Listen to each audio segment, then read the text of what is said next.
our image has been opened by Photoshop.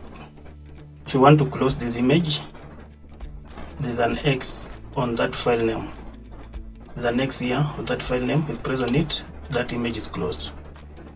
The same way to this document we created, if you want to close it, you can press this X and the document is closed.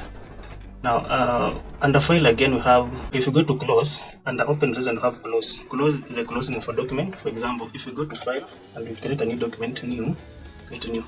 So I've shown you about how to close this document. For example, you can close this document by pressing this X, or you can go to file and choose close.